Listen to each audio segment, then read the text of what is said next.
가지 서로 이질적인 그 내용이나 이질적인 어떤 스타일, 양식 이런 것들이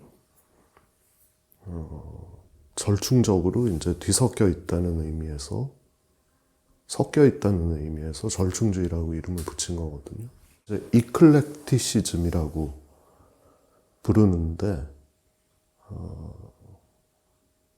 원래는 건축에서 이제 많이 사용되던 용어였던 걸로 알고 있어요. 어떤 한 가지의 어떤 본질 이런 걸로 환원되지 않고 환원할 수가 없는 복잡성 같은 걸 가지고 있는 작품, 그런 거라고 생각하거든요. 그래서 우리가 모더니즘 시기에 파인아트라는 거는 이제 우리 예를 들어서 미니멀리즘 같은 걸 보면 작품에서 이제 불필요한 요소들을 계속 제거해 나간 결과로 최종적으로 남는 것, 가장 순수한 것, 어떤 본질이 아니라고 생각되는 부분들은 다 제거해낸 상태, 그런 것들을 이제 훌륭한 어떤 작품이라고 봤던 역사가 있는데, 제 작품은 어떻게 보면 그거와는 정반대의 방식으로 어떤 본질적인 거를 남겨놓는다기보다는 좀 더 복잡하게 만들고 더 풍성하게 만들고 좀 풍요롭게 만드는 그런 지점을 지향하는 그런 작품이라고 생각해요. 그리고 그런 경계, 어떤 카테고리와 카테고리 사이의 경계들을 막 넘나드는, 서로 침범하기도 하고 영향을 서로 받기도 하고 그런 과정을 보여주는 작품들이라고 생각해요. 이제 93년경에 아톰하우스라는 저의 이제 많이 알려져 있는 저의 캐릭터라고 할 수 있는 이미지를 하나 만들게 됐는데, 또 그 캐릭터의 내용을 보면은 아톰과 미키마우스라는 두 서로 다른 나라의 뭐 동양과 서양일 수도 있고, 뭐 일본과 미국, 다른 문화권, 다른 나라의 두 이미지를 역시 이제 섞어 놓은 거라고 할 수 있거든요. 그런 부분으로부터 시작해서 나중에 그게 이제 절충주의 같은 작업으로까지 연결이 돼 왔다고 생각을 해요. 그러니까 저는 기본적으로는 추상미술에 대한 관심이 있었던 것 같아요. 그냥 아주 초기부터 이제 추상에 대한 관심이 있었던 것 같고, 근데 그게 어느 정도 의식적으로는 조금 의식적인 부분 밑에 잠재돼 있다가 이제 작업을 계속 해나가면서 어느 시점에서는 이제 그 추상에 대한 관심이 표면적으로 이렇게 드러나게 됐던 것 같아요. 그래서 그리고 저는 이제 또 미술을 공부할 때 초현실주의에도 관심이 많았었는데, 그래서 달리라든지 마그리트도 좋아했었고, 또 그 초현실주의의 내용적인 부분들도 많이 좀 공부를 하기도 했었고, 뭐 프로이드라든지 이런 무의식에 관한 그런 데도 관심이 있었는데, 제가 이제 초기에 초현실주의에 대해서 관심을 가졌었던 부분도 나중에 추상에 대한 관심과 또 연결이 됐던 것 같고, 네, 그런 것 같습니다. 근데 저는 이제 컬러를 가지고 항상 여러 가지 실험을 한다고 생각을 해요. 그래서 좀 새로운 색깔들을 많이 사용해 보기도 하고,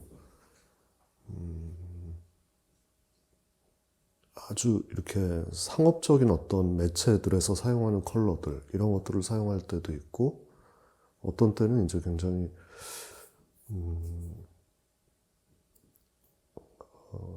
굉장히 좀 고전적인 어떤 컬러들을 골라서 이렇게 사용해 볼 때도 있고, 또 저는 이제 전 세계에서 나오는 모든 아크릴 물감을 다 사용을 하거든요.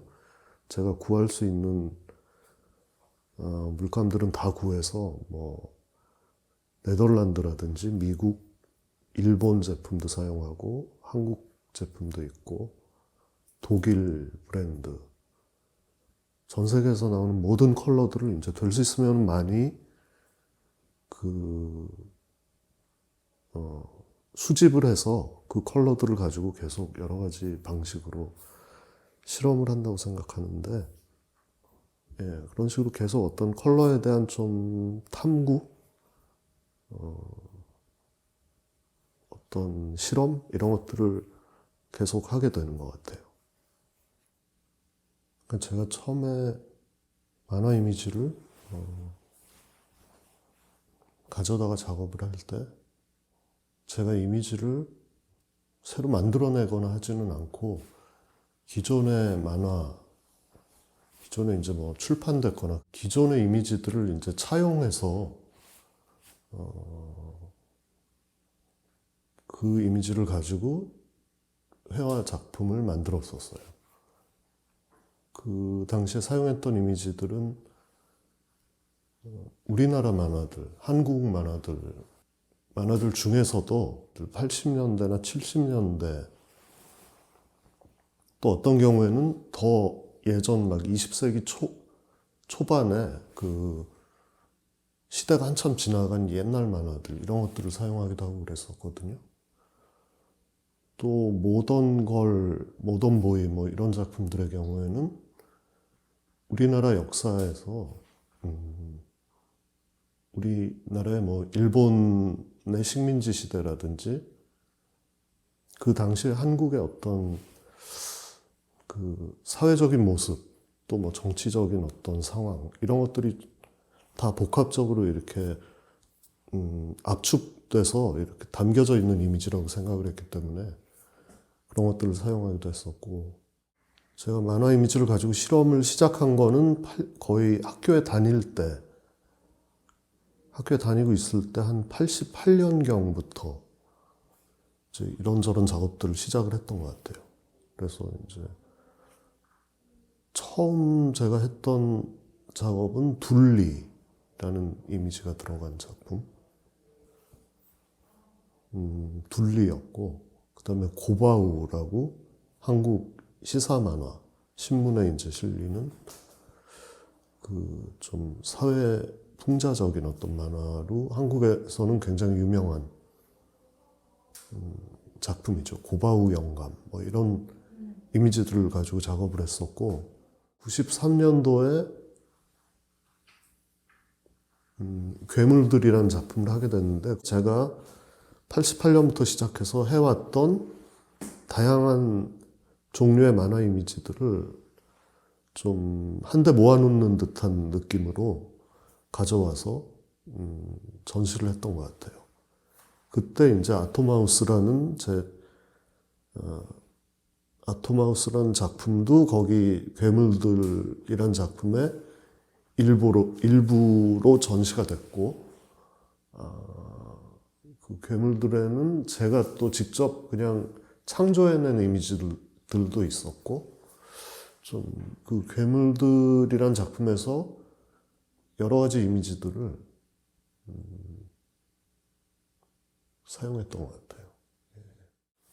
그래서 제가 초기에 둘리나 고바우 같은 작품은 어떻게 보면은 만화 이미지와 추상표현주의가 섞여 있는 작품이라고 할 수 있었어요.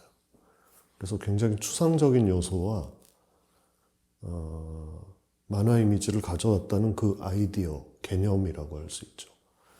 그 두 개가 섞여 있는 작업이라고 할 수 있었는데, 이제 괴물들을 전시하던 그 시기에는 그 추상적인 요소들은 굉장히 이제 많이 지워버리고, 그 괴물들이란 작품을 하나의 개념 미술처럼 생각하고 전시를 했었던 것 같아요. 그래서 그 만화 이미지를 가져와서 작업을 한다는 그 아이디어를 선명하게 보여주려고 했던 것 같고, 그 만화적인 요소 이외에 뭐 붓터치라든지 그 이외의 요소들이 많이 제거되고 그 아이디어를 굉장히 선명하게 보여주려고 노력을 했던 것 같아요. 제 작품은 처음에 제가 이제 아톰하우스라는 작품을 가지고 나왔을 때 사람들이 미국 문화와 일본 문화 자체에 대한 어떤 비판적인 이미지다 이렇게 해석하기도 했었고, 또 미국과 일본의 영향을 크게 받고 있는 한국에 대한 또 사회 비판 이런 걸로 보기도 했었거든요. 그렇게 많이들 해석을 했었는데 사실 저는 그런 제 아톰하우스가 그런 사회 비평적인 작품이라고 생각하지는 않았어요. 오히려 좀 저의 개인적인 어떤 작업에 가깝다고 생각을 했거든요. 하지만 뭐 제가 의식하든 하지 못하든 이제 한국이라는 제가 속해 있는 환경의 영향을 항상 받는다고 생각을 하거든요. 한국의 문화라든지 어떤 역사라는 게 굉장히 그런 다양한 복잡한 어떤 외부와의 관계 이런 속에서 이제 역사가 진행돼 왔다고 생각을 해요. 그래서 사실은 제 작품에는 이제 그런 한국의 현실이 뭐 분명히 반영이 돼 있다고 생각을 해요. 제 작품에 여러 가지 좀 다양한 경향이나 다양한 시각적인 스타일들이 있다고 생각하는데, 이제 제 작품을 보는 사람들은 약간 혼란스러울 수가 있는 거죠. 사실 제가 하고 싶었던 전시는 개인전이지만 마치 뭐 한 10명 정도의 작가가 참여해서 전시하고 있는 것 같은, 그룹전 같은 이런 전시를 지금도 하고 싶은데, 근데 한 작품 한 작품이 다 재미있는 뭐 그런 전시를 하고 싶은데, 그래서 굉장히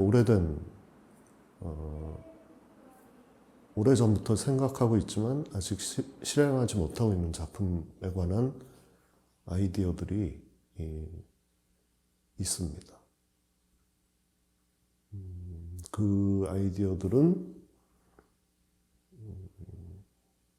제가 예전에 했던 작품들과 뭐 유사할 수도 있고, 또 뭐 보기에 따라서는 전혀 새로운 작품이 될 수도 있고, 그렇게 될 것 같습니다.